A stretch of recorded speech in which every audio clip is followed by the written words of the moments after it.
John Candy Month continues with Armed and Dangerous, that came out in 1986.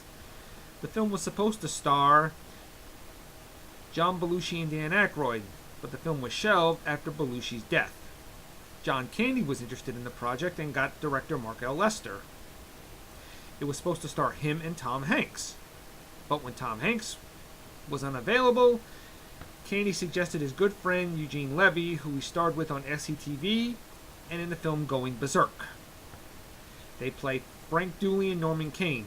Dooley, played by John Candy, was a cop who was framed for theft and is fired from the police department. Kane, played by Eugene Levy, is a lawyer who is just pretty bad at, well, just being a lawyer, and is asked to find a new line of work for himself. The two join Guard Dog Securities and are paired together after graduation. And after their first assignment goes horribly wrong, the place gets robbed and they fail to stop the bad guys. And they're both fined $100. But the two discover there is corruption in the mist, and they go undercover in hopes to uncover a conspiracy and flush out the bad guys. And let's hope they both don't get killed while doing it. I don't want to tell you any more after that because I'd be giving too much away. You know, when a lot of people would say a John Candy classic, Armed and Dangerous doesn't come to mind. They would either say Planes, Trains, and Automobiles or Uncle Buck.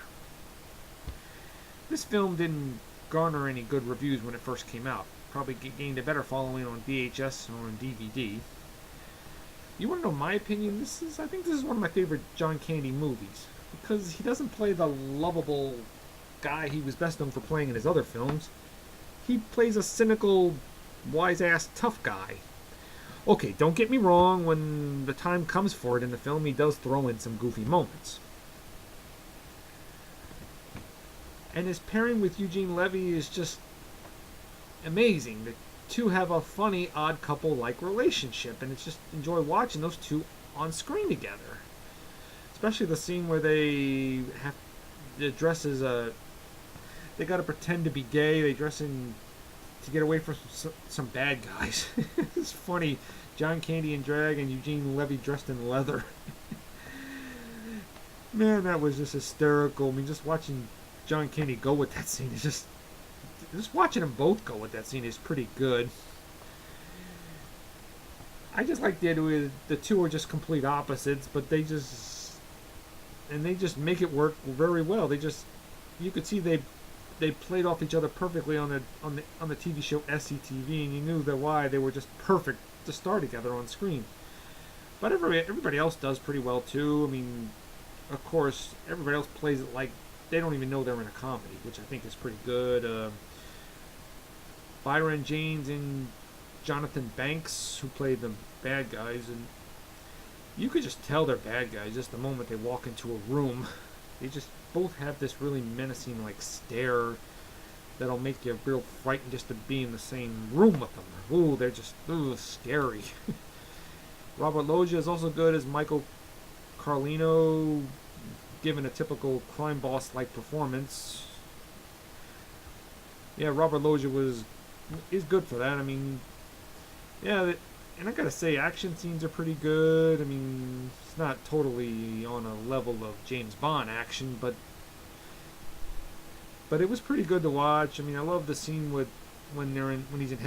Candy's in heavy traffic and he's just trying to get to a rendezvous point so Meg Ryan and Eugene Levy won't get killed, and he meets up with Steve Railsback, a truck driver, and they just drive through traffic while Born to Be Wild's playing. I just love Candy's reaction. This guy's nuts but cool. You could just tell they're having fun. My only big complaint is Meg Ryan. She just kind of looks like she's kind of sleepwalking through this movie.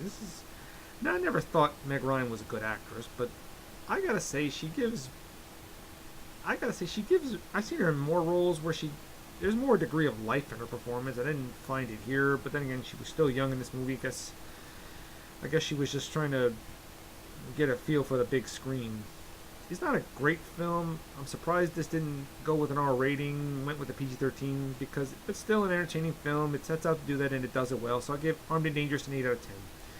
And it's on a sad day note when actor Luke Perry died from a massive stroke, best known for 90210 and The Dad from Riverdale. So, rest in peace, Luke Perry. You were a major talent.